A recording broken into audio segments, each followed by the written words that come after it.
Hello, hello, and welcome. Welcome to Elite Insights with Toni Patillo. I'm your host, and this is where wisdom meets legacy.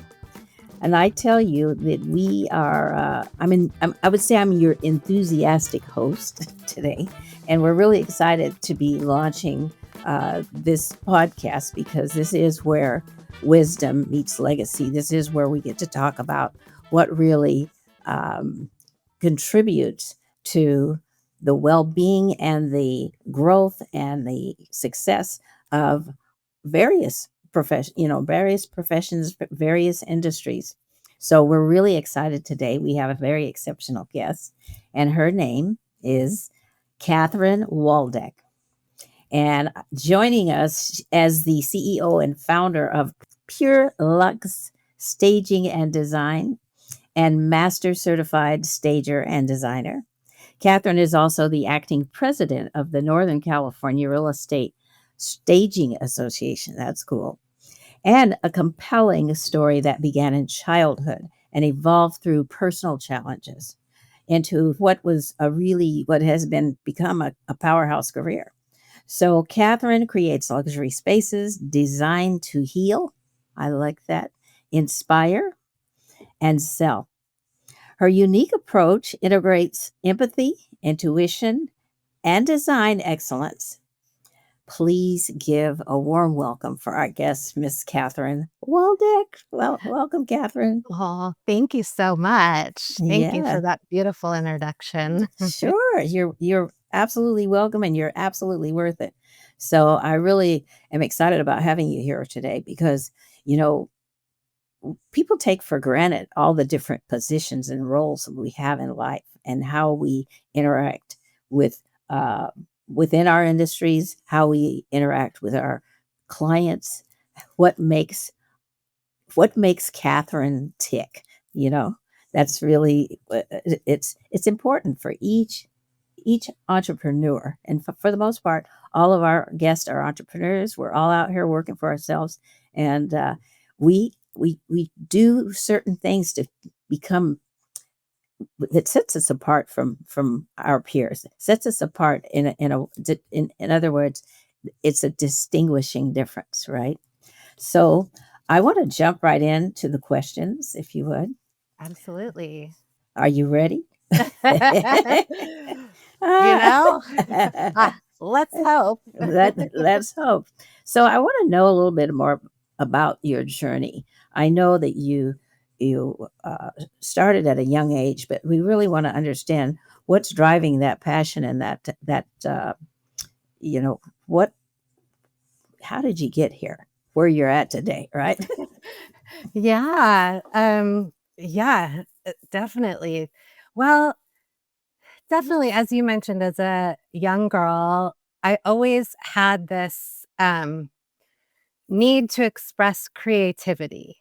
That was very clear and evident. And I did it in different ways. I was very passionate about dance and involved in dance programs and dance communities.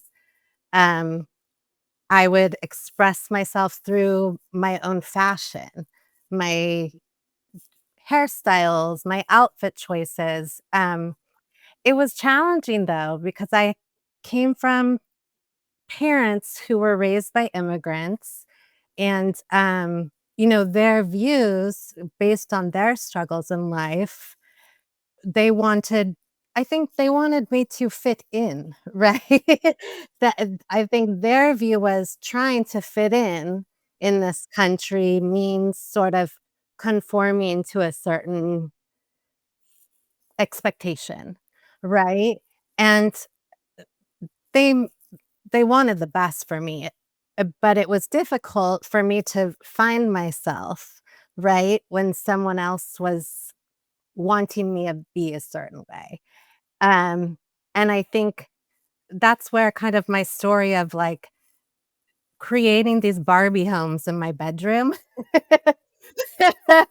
became my solace, because I had to hide out from a lot of things going on in my family and express myself creatively in a safe space. And I would it was pretty hilarious. I mean, I would take napkins and just like color patterns onto them to create a blanket, and use shoe boxes to create Barbie beds and express myself by turning my bedroom into a home. Little did I had no clue what I was doing and how that would lead to something later in life.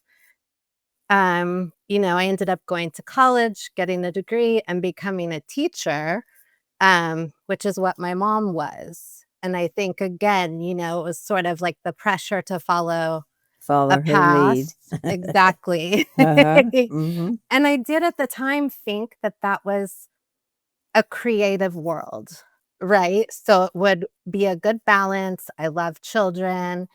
Um, and I loved it for a period of time. Unfortunately, as we know, education has changed tremendously. And at the time, I was getting my credentials when all the funding was removed. And it was really difficult to get a job. I was getting pink slipped every single year, even though my principal was like, I don't want to lose you, but I have no choice. It was difficult, and it wasn't we weren't allowed, in California, you have to adhere to then the state standards. Now the word's escaping me, right? But it's more a Common Core. And it's data driven. There's not room to do what you feel the children's need. You have to follow the curriculum. And I just found myself feeling like I was in a straitjacket, you know? That's an interesting way to describe it, because I can feel that it's like you're being suffocated, right? Because Exactly. you're not free to let your creative juices flow. Exactly. And it's a huge lesson, in general, I think for everyone. As so many people think they're not creative, which I know is just not true. It may be what you've been programmed to believe because you've chosen a career, that's not aligned with that word. But yeah, I did. I was at that point I was married with 2 children, and life was very challenging for many reasons. And I knew I needed to step away because I wasn't serving my students, I wasn't serving my family. Um, and I was a stay-at-home mom for about a year, and I found myself again, it was like recreating the Barbie world. I would DIY my children's rooms as a way to deal with my stress. And I had friends come over, and they were looking at these rooms going, "Oh my goodness, who did you hire to do this? I wanna hire." And my face was like, "What?" I Yeah, did it yeah. myself for under $1,000, and their jaws were just like, "Catherine, you need to be doing this, you need to do this for a career." And I just hadn't it never occurred to me because I'd been following this path, right, that I thought was set for me. And then pretty soon, within about another year, I found myself going through a difficult divorce. I had just lost my father. Um, and I think sometimes it takes that experience to realize, like, what do I have to lose at this point? So that's where I launched my business. And within 1 year, I went from working out of a driveway with one home to a storage unit to 3 storage units to half a warehouse to an entire 2,000 square foot warehouse filled with furniture and inventory. And I think it was just that I knew I'd found my calling, and it was meant to be. Hmm.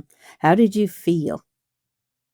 I say, how did you feel energetically going from that space of being trapped, now looking at this warehouse with 2,000 square feet of inventory and whatnot, that really, what did it feel like when you witnessed Yeah, this? I'm having chills in my body as you say that because it was life-changing emotionally and mentally. Um, I think being able to have that creative outlet, and express myself and release a lot of emotions that were stored in the body, and no therapy or exercise was making any headway. The creative process gave me confidence for the first time in my life. It gave me a place to cry. I mean, there's days where I would just be alone in a house staging it and have to stop and release tears. But I think because I felt safe for the first time in my life, and there's something about that process that opens that gateway to heal in a way that you often can't access, again, because your body doesn't feel safe to. Right. I think that's so beautiful that you are tying this in with the healing aspect of your work. And it is healing. It's not only healing for you, but it's healing for the consumer that's hiring you. Ideally, that's what you're creating for them. I've even it keeps evolving, and it's funny you say that because just this past year, I've really truly realized, like, what my experience, as difficult as many things were, had intention because it's leading me to combine. I've always said I feel like I have a PhD in healing and trauma just through life. And I've realized the importance of your home and your living environment, they've actually proven can be more effective to your health than medicine and exercise. And so now I'm making it my mission to be that designer that creates spaces that heal with biophilic design and neuro design principles that allow the body to feel safe in their home. That's very powerful. And you would never imagine, I can say this, I have never heard a stager that and a designer who comes from that perspective. I've never heard it before. I know a lot of stagers, but very rarely has anybody ever talked to me about creating this sacred space where you are safe and it's very healing for you. So I can appreciate that. Now, that sort of answered my next question, which is what motivates and inspires you to do the work you do today. Well, now I know you. You're motivated by your own spirit. Number one, you literally envisioned this as a young girl, and then it started to manifest for you. But you recognize the spaces where you were experiencing blockages, if you would, or you were just retained where you couldn't budge. Tell me one of your favorite client experiences and why it was memorable. Ooh, that's a great question. Um, you know what? Something actually this year, it was a realtor agent I've never worked with before, had a referral to me, and it was a home that she considered, I'm sure most people would, a tear down. So she did what many realtors do and was like, there's no point in staging. Um, we're just gonna throw it on as is because someone's gonna scoop it up because it's a great price and they can create what they want. Well, it didn't even get a phone call, Ah, not a single phone call. sounds like what's happening right now. Yes, I know. Well, yeah. Oh, yeah, it's Yeah. dire right now. She called me up, and I remember going into this home, and it's one of those that you're like, "Oh, wow. Okay. Yep." Like, man, this is rough. This is rough. But, I've seen it before, and I see it again, and There's sometimes that you just walk into a home and it doesn't matter what it looks like. It's not beautifully updated and with all the modern things, but again, going back to that feeling, you have this feeling, and this is what I get, like, with my intuition. I went into this and I just said, there's something here. Like, there's charm, there's a feeling of peace, and I think we can create that. And I recommended painting. It's funny, the simplest things, and came in and staged it, and I honestly was shocked. My my assistant and I, we finished and we both sat there. I remember we had ordered food, to have a lunch break, and we're sitting outside and we're going, "Whoa, I would live here. I would live in this home. I would buy this home." And just making those transformations, they're so powerful, they're so meaningful. Obviously, I know it's helping someone that needs to sell this home, right? The realtor's response was blown away. She couldn't have been kinder. And of course, I mean, it sold within the month for over asking. And it's great to get to help people, but it's just like to see and to feel the difference inside my body is so, like, satisfies my soul? Yeah, that's fabulous. That's fabulous because it's not just you're not just staging, moving things around and placing them here. You're actually taking it another level deeper. So let's talk about luxury staging expertise. Of course, we're here in California, so our prices are pretty high. So we consider most of our properties as the luxury properties, right? But what makes your approach to luxury staging stand out in a market like we have today? Mm. There's some certain pieces that I've realized that have a very large visual impact, and we know that the buyers are looking first at the photos. If the photos don't look good, they're not gonna bother showing up, right? They're not gonna get out of bed.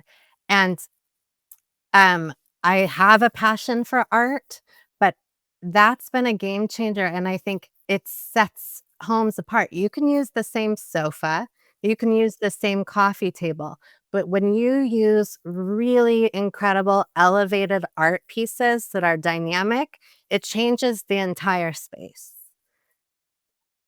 Um, and, again, the accessories. I think having the way you accessorize just few key pieces, one piece even, one piece that just gives the look of luxury. It doesn't have to be something very expensive, right? But having the eye to know that looks like it came from Restoration Hardware, Hmm. again, it can transform everything. Yeah, that's awesome. And what key elements or trends in luxury staging resonate most with high-end buyers? I think we've seen it since COVID. Um, the trend for bringing nature indoors. Um, I think that translates to a lot of materials made from natural objects, a lot more wood pieces, pieces with texture.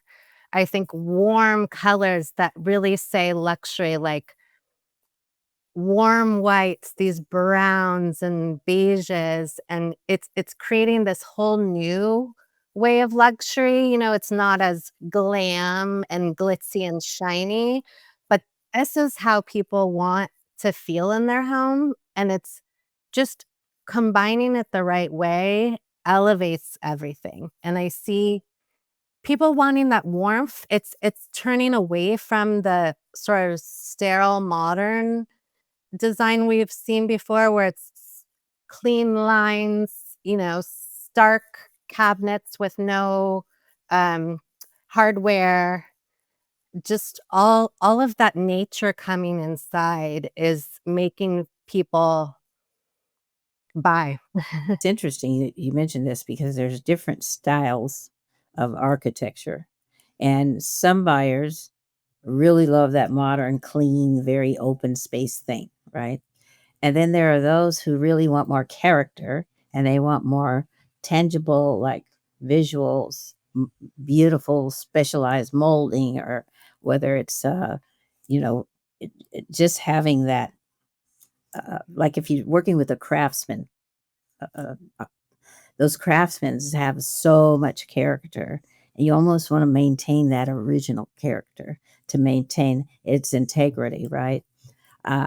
So I find it's interesting because you have to be able to envision all of these things for all of these different buyers, and at the same time, sort of a, maybe you're right. Sometimes you're not going to appeal from one to the other, but I think it's. I've seen people go in and make a traditional heavy character and make and put a modern twist on it, and it's very cool.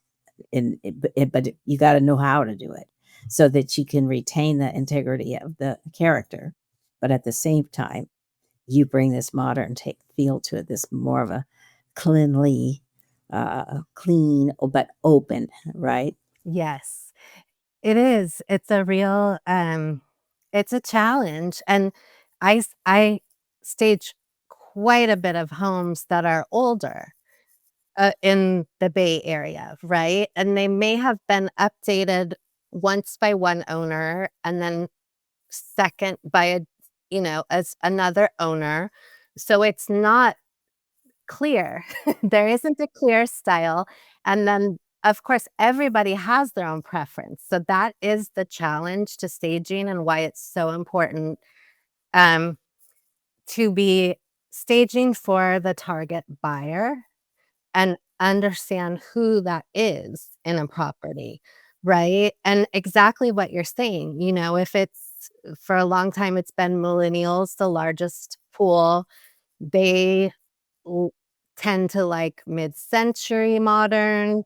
They tend to like this sort of grand millennial, which is combining the old with the new. But ultimately, staging has to appeal to the widest range of buyers is the goal. So it's a balance, and I think that's where I just go back and rely on my intuition, and a lot of times I know I do my best work when there aren't voices in my ear, so to speak. It's always tricky, right? Realtors have their preference.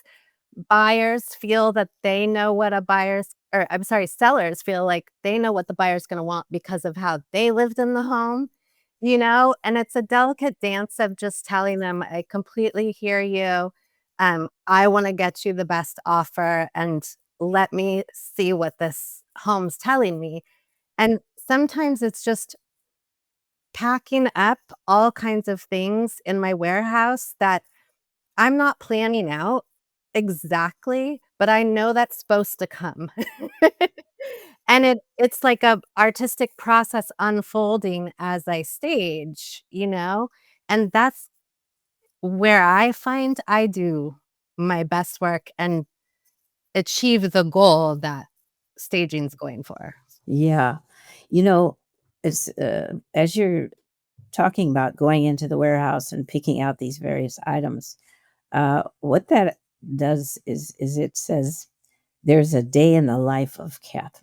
This isn't even, one of the questions that we had for you, but it just came up because what does it look like, a day in a life of a soulful stager, right?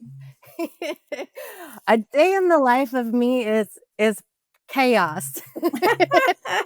I'm the ADHD brain, single Yeah. mom of 2 kids, solo Okay. entrepreneur, Yeah. Oh boy. And and, you know what? That this is a lot of our stories, and yeah. how you balance that means everything, right? Oh, it's very difficult, and I think it's kind of how I started this. It's because there is no other option, right? The other option is to sit down and fold, and no matter what, I'm never gonna do that, and I think I think that's another thing, you know, I'm hearing. I was just on a meditation Zoom last night, and a man admitted he was having suicidal thoughts, right? And it really hit me deep. Of course, I'm sure it hit everyone on the Zoom. And that's why, you know, it's like I want to help people because I get it. I've struggled with anxiety and depression my whole life. It's not nothing's easy. My daily life is far from easy. And you have those dark, dark moments, you know? And I think that's again why releasing that pain, having somewhere to let it out, and then saying, all right, I'm going to keep going is so important. It's interesting you mentioned that because today we hear about a lot of different people and some stories that we like can't even imagine. And then we think if we all are going through different things, right? And you can't really judge on who's having the worst day or who's having the most productive day or whatever, because it really there's a whole lot of this. And then you try to stay away from the news, if you would, Oh, yeah. because if you want to go down quick, just watch the news, right? Yep, absolutely. Oh God.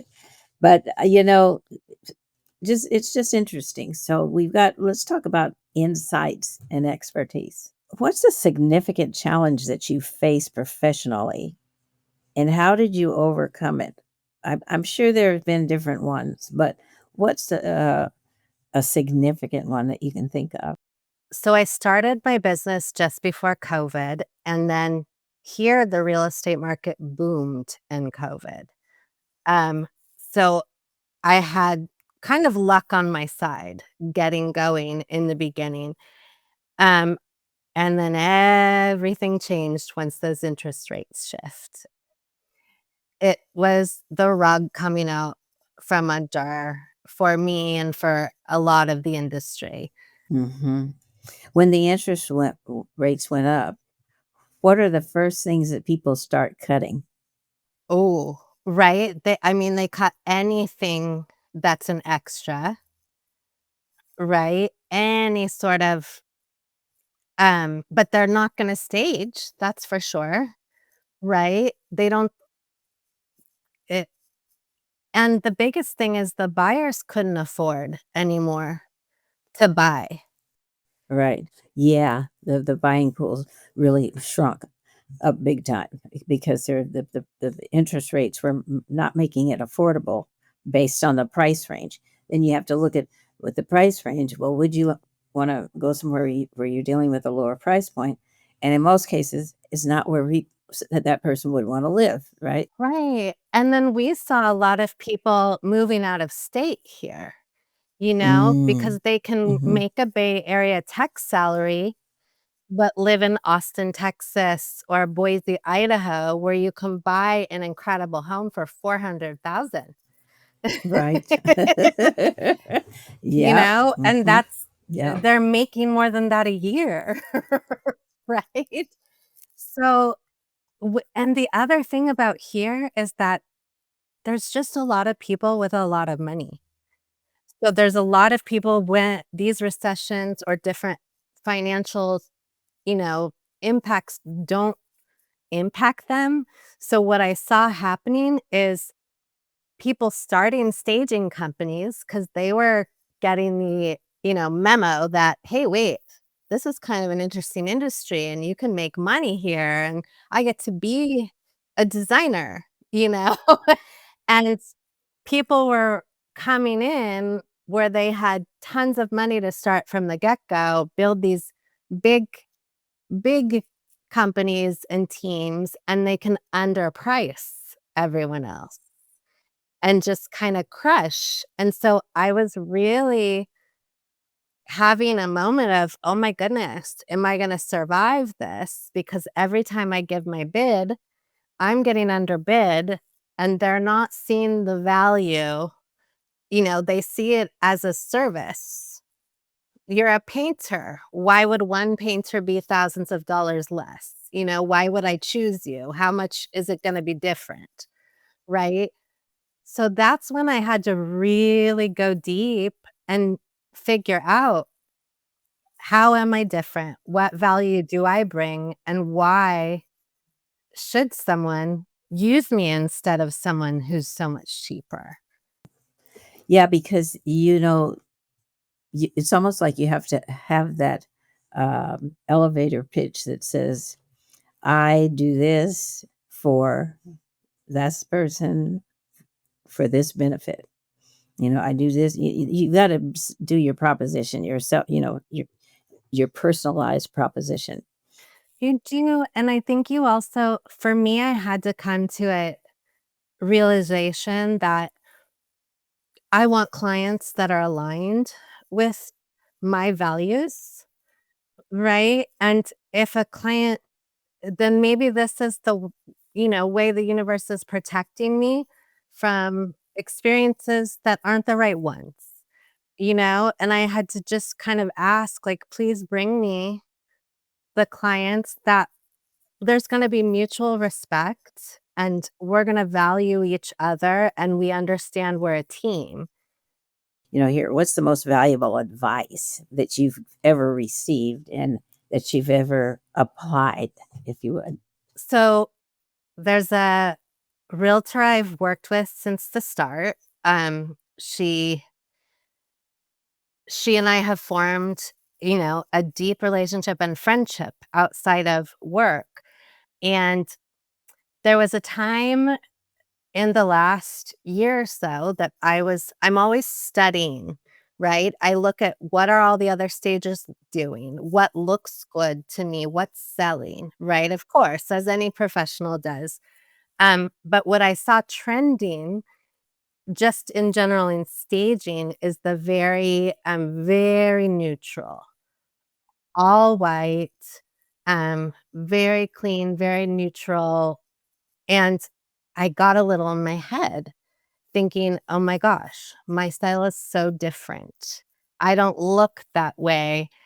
Am I losing clients because I'm not doing that?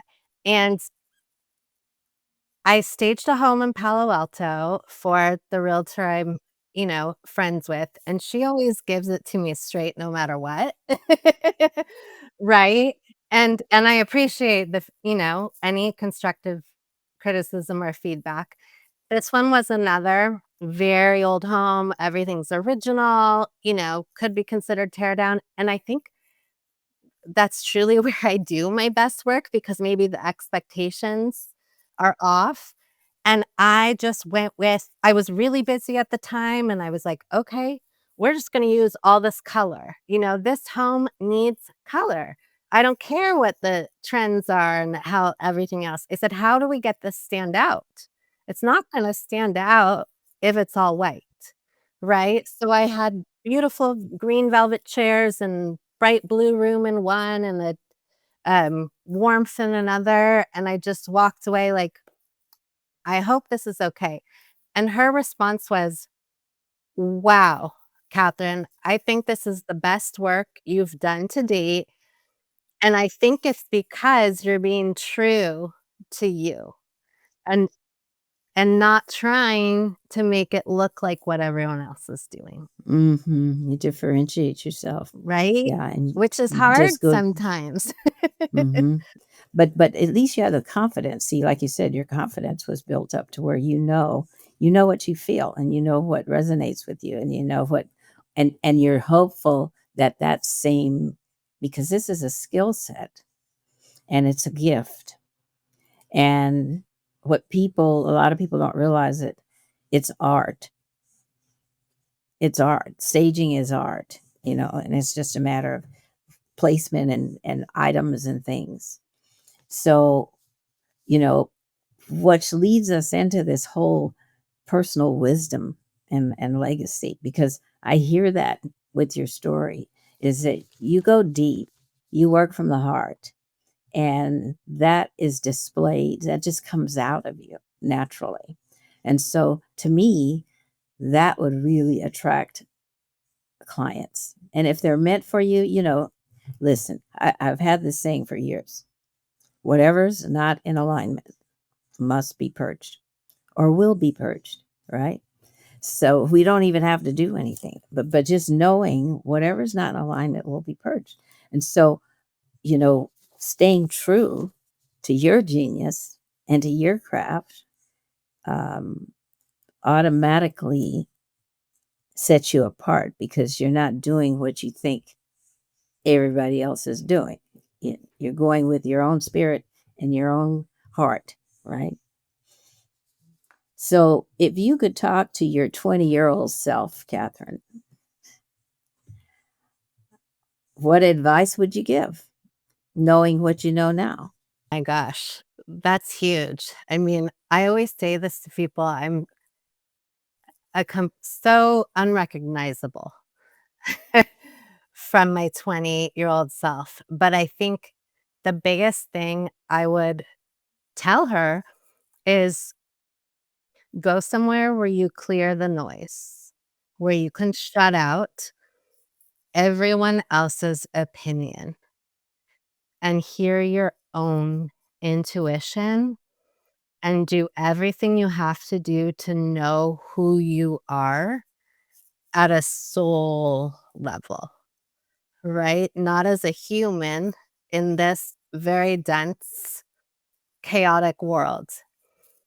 And when you really connect with yourself, that's where you figure out what your purpose is here. And when you're aligned with your purpose, it all happens, right? Because it's meant to. And trust and learning to trust that and have faith and confidence. That's absolutely correct. You must have faith and you must trust, right? That's going to build, that will alone will build your confidence level. It will. It absolutely will, because everyone wants to give their opinion.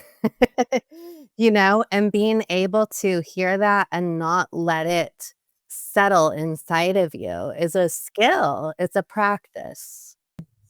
So you would say to that 20-year-old self, you know, go with the flow, enjoy the process, love what you do, make sure you're clear about your purpose, and have faith, right? Have faith and then have fun. And have fun. Yeah, look Find at your that. joy. Find your Yes. joy. We're not here to be sad. No, no, we're not here to be sad. And that's a powerful statement. We're not here to be sad. We weren't bought it. This is not the intention for our lives, right? Although we go through different experiences as a part of growth, you know, it's a part of the growth, but it's not intended for us to become harmed, if you would, right? Absolutely. I mean, I see all the purpose to all the challenges I've been through, and I know it'll continue, of course, because as you said, that is the gateway to growth. I know a lot of people ask this. How do you define success? How has this definition of success evolved? It's so interesting because so many different people have different descriptions of what success looks like and what it is, right? So give us your take on that. Well, that's a great question. Yeah, I don't think I define it as maybe a traditional person would. I don't set specific goals that I with timelines, like a SMART goal. Um, Again, for me, success is finding my flow. Um, and success is the feeling. If I'm able to achieve, I would say like a feeling of being free from any of the negative emotions that hold me back. When I'm in that state, and it doesn't matter how many homes I've staged or how many clients I've served, when I feel good, that is success for me. That's awesome. Yeah, that's cool. It's simplicity too. You know, things don't have to be that complex for you to be have consider this being successful, like you said, you're That's so key. I have a friend who's, I call him my meditation guru. He's very spiritual. He's a very successful, his company was acquired and he's done all these things in the world. And yet, he's gone to the Thai jungle to live with a monk and right, to really because it was all too much. And his advice very often to me when I, call him sort of in a spiral is simplify. Simplify. Get rid of stuff, pare down your life. Start saying no when you don't want, you feel obligated. And it's so true. When you do all that, you come back to your own center. yeah, yeah. That's important. Return home. Don't forget to return home, because that's where the foundation is, right? Yeah. So let's talk a little bit about legacy. And, all of us have this idea of creating legacy. And so, matter of fact, with the show, you know, Elite Insights, where wisdom meets legacy. And what do you hope that your work will leave behind? Oh, I love this question. So I have 2 children. I have an almost 14-year-old son who is autistic, and a 9-year-old daughter who is fierce and sassy and incredible and very artistic. Um, and, 2 things. I see how the journey with my son has inspired my transition to creating safety in homes. The gift of being a mother to an autistic child gives me this unique perspective of how important your environment is to calm your nervous system. Um, and I think I don't think he will be involved in my business. I think he's meant for mind-blowingly great things in this world that I can't even comprehend. My daughter just yesterday actually said to someone, an adult she was talking to, "I actually hope to take over my mom's business someday." Wow. Wow. That's awesome. How old is she? She's 9. Oh, that is precious. It was just the most beautiful thing, So I think one piece of it is, I mean, how amazing would that be, right? For it to be that kind of a legacy, but also to just I do, as you said, there aren't people really tuning into that side of design, of the safety in the home. Um, and that's something that I hope to change. I hope to be some form of a catalyst for that and leave a bit of that legacy in providing, yeah, your home to look nice, but to feel safe to you. Yeah, exactly. Wow. I love it that your daughter is already claiming that she's taking over. I know, isn't that incredible? She will sit and, paint with me when we just want, a moment to bond. She comes to the warehouse, she comes to staging sometimes and, was like, "Do you think we should put this pillow here?" Oh, she's going to pick this up so quickly.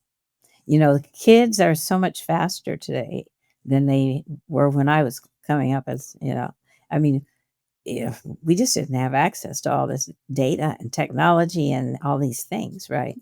So I wouldn't be surprised if by 12 years old she wasn't like running things. Like, oh, mom, I got this. Yep, we're gonna move this over here. Yep, that's what do you think about this over here, mama? Yeah. Right? Oh my gosh, I Uh, mean, it would be a dream come true. If she sits on her iPad and she has a game called Tokaboka, and it's something where she creates, it's like something I would have died if I was a kid for this game, right? But she'll show me like, "What do you think of this bedroom and kitchen I created?" It's just like, oh, Oh, that is awesome. I know, it's so That is sweet. that is awesome. As we are I consider you a real estate specialist, a real estate professional, because we have so many different arms and legs of real estate. And,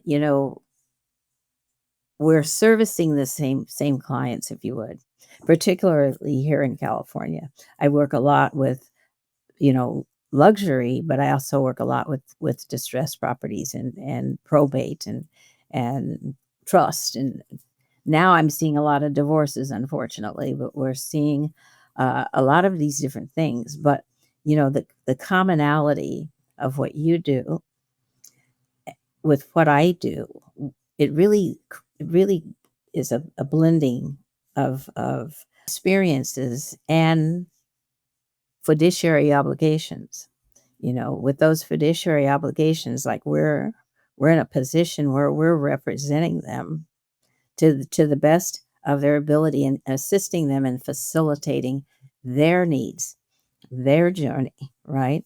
So it's really key to establish that relationship, really bond with, so that you can help to facilitate their desired outcome.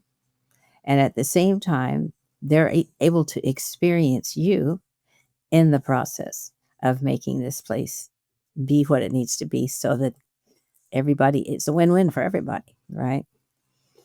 So I bring that up because we talk about luxury, and we talk about high net worth, and we talk about um, just everyday folks that you know want to they want to be embraced, they want to be heard, and they want to be acknowledged, right? They want to be acknowledged. So the more tuned in we can be, whether we're doing mortgages or whether we're doing staging or whether we're doing property management, maybe as a developer, there are all these different roles you can play in real estate. But for the most part, we're all dealing with very similar clients. And we have to be able to pivot and or merge with whatever their genre is, a generational thing is, whether it be millennials or if it's boomers, because they're night and day. But at the same time, when you tune in to what it is that they're looking to do, it's nice when they can experience you, you know. Oh gosh, I mean, that's everything. I think, it's I think they say, right, it's one of the 3 most stressful experiences is selling a home or moving. Um, so no matter, right, what walk of life, stage of life you're at, it's a difficult thing, and I do know that, that's my goal is to be, um develop a relationship with realtors because they know that, um, there's a level of trust, right? And they know that I have also the best interests of the client. And I think, the only way people can trust is through authenticity. Right, that's right. And do you find that most of your business comes through other realtors, or do you ever have sellers come to you directly? It's mostly other realtors. It's funny. Just recently, I've had sellers come directly, which has been pretty rare, but that's been happening now, and I do think it's like people are just very on edge these days, very nervous, right? We all know there's a lot going on in the world, and, people are scared, So even I've seen they come to me and want to know from me realtor recommendations, which is unusual, but I think they don't know who to trust. Yeah, exactly. How do you advertise yourself? How do people know that you're here? I post on social media. So Instagram, Facebook, TikTok. Um, I have a website, and I attend a lot of events through the local real estate association. And then, as you mentioned, I'm the president of the Northern California Real Estate Staging Association. So That was a smart move. And I don't know if that was your decision or if you were requested to be on the board, but it's a good move because it puts you right in the spot as being an expert and someone who's highly regarded as for their skill set and for their authenticity, as you would say, and their for genuineness. So, thank you for sharing that. I appreciate that. it was important to me because when I was starting out, I went to attend the conference for this organization, not knowing a single soul. Um, and the experience was nothing I've ever experienced before. The way the staging community of this organization embraced me, and they do to so many people. There's well-known, award-winning, Architectural Digest featured people who are just like, "I'll sit down a coffee with you and answer any question you want. Here's my phone number." In a world too where and I'm not knocking it, but almost everyone's, right, like saying, "I'll do that, but you have to pay me for it." Right? Selling their service, it's pretty rare that someone that's a veteran in the industry is like, "Just call me."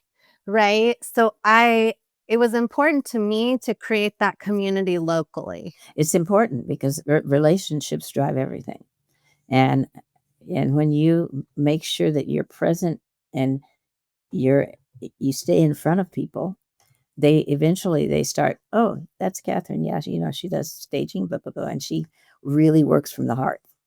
That's what we love about Catherine. She works from the heart.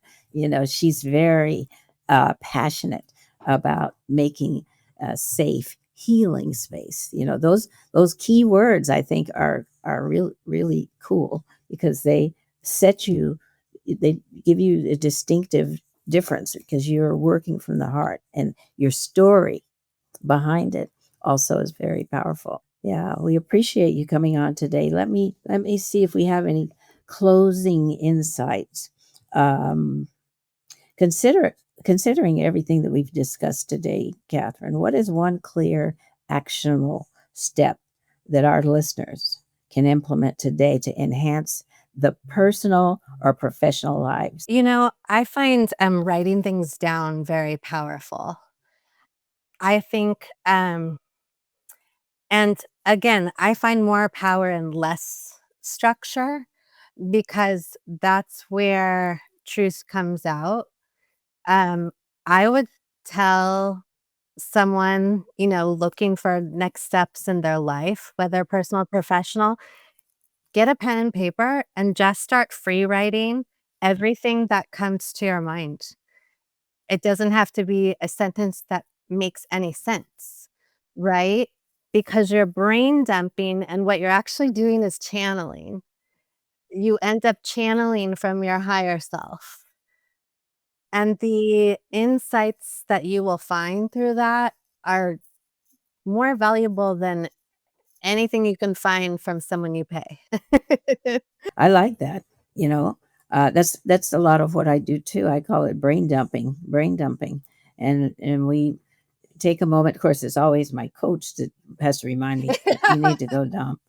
Like you Go need to go dump. I dump. love that. You need to go dump, and then come back, and we'll talk. And but it's just it's important to write it down. Just write down whatever's coming out of your mind, whatever. Just get it out. What you find in that process is that as you empty, then that leaves room for new opportunities, new thoughts, new things come by making room, you know, by getting that stuff out of our head because what you speak, you create. What you think, you create. You know, and so we have to really be close to the narrative so that we can make sure that we're bringing in exactly what we want, right? Oh my gosh, it's so important. Yeah, I know, I love that. We're so aligned. Yeah, I know. I remember on our introduction, and I said, "This girl sounds like me." So I said, "Yeah, I like Catherine. She's very down to earth, and you're very approachable, and very heartfelt, and that's especially today. Yeah, especially today because there's just so many things that we are all contending with, that the world is contending with, and so um, we have a responsibility. We have a responsibility to make a difference in as many lives as we can, and however that is, whether it's being a staging designer or being a real estate broker or being a finance person or even a CPA or uh, any profession in today's environment really calls for us to step up to the plate and make a difference in as many lives as we can. It's a community is where transformation takes place. So the closer we can stay together, the more we can transform and make a difference Like, with what do other they do? people. The snaps? Yeah, yeah. So, do you have any recommendations or resources like books or tools or practices that you would that have influenced your career that you would like to share with us? I definitely, I'm a big fan of meditation. I use the app Insight Timer. That's one tool I use frequently, or I'll just search on YouTube and think about what is the emotion coming up for me at this moment. And I search for that, and meditation helps a lot. I do often find that sometimes you need movement or something else to settle the body and the brain before doing meditation. Otherwise, you can't relax the nervous system.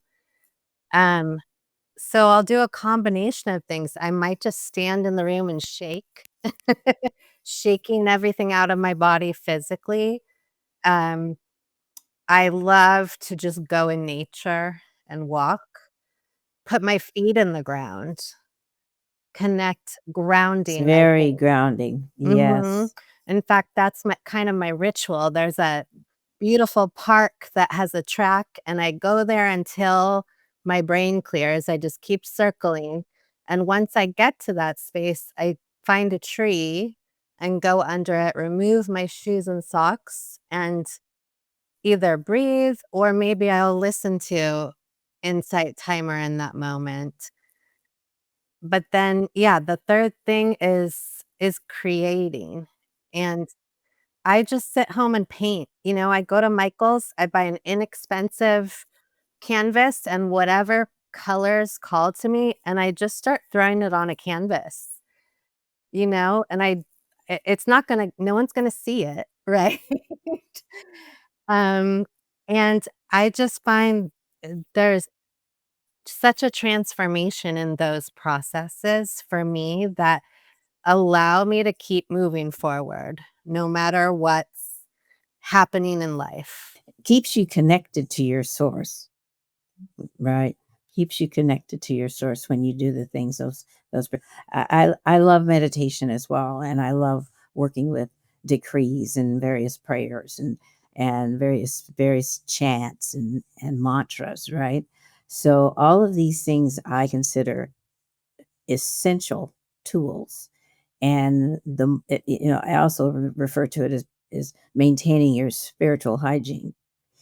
And every day we've got to work on ourselves.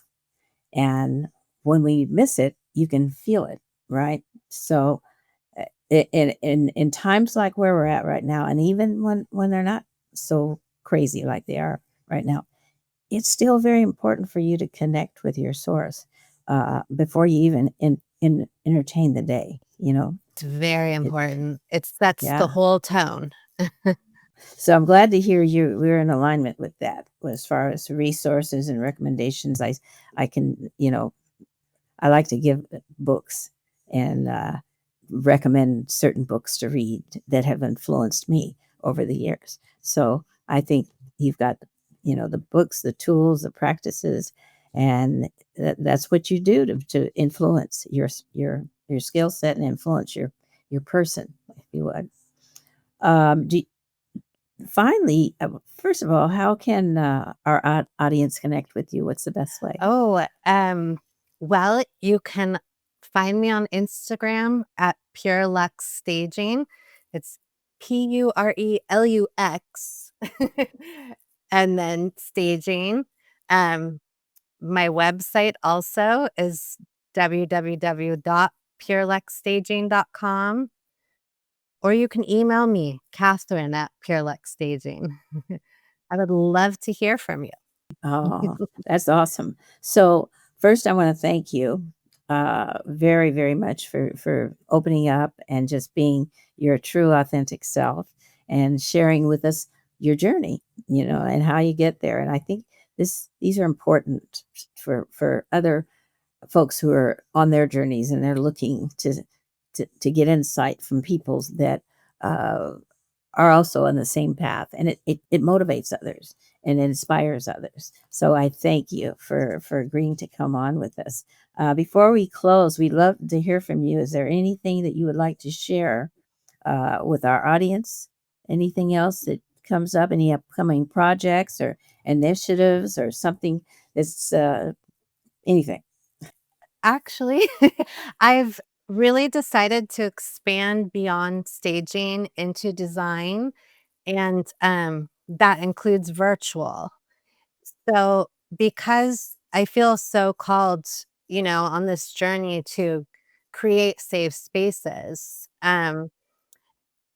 that's a new service I've expanded, and I would love, it's something where I create virtual mood boards, so it can be someone anywhere in the world really, but the country mainly because of, where I source furniture.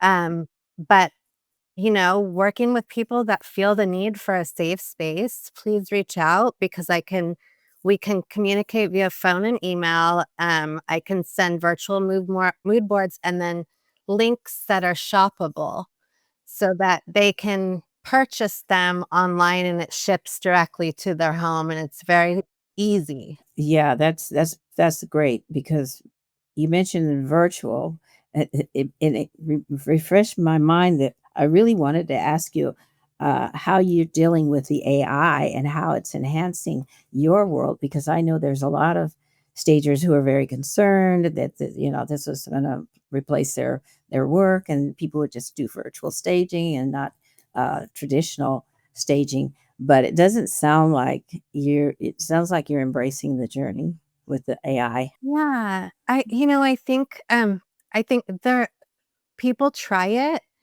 and then they realize it just doesn't work, right? Because you can make it look beautiful virtually on a photo, but the buyers 99% of the time are not going to buy sight unseen, right? So it's still I think it's more harmful than helpful because if you see it virtually staged and you walk into an empty room, it's quite a shock, right? And we know that I think it's 78% of humans don't have the ability to visualize.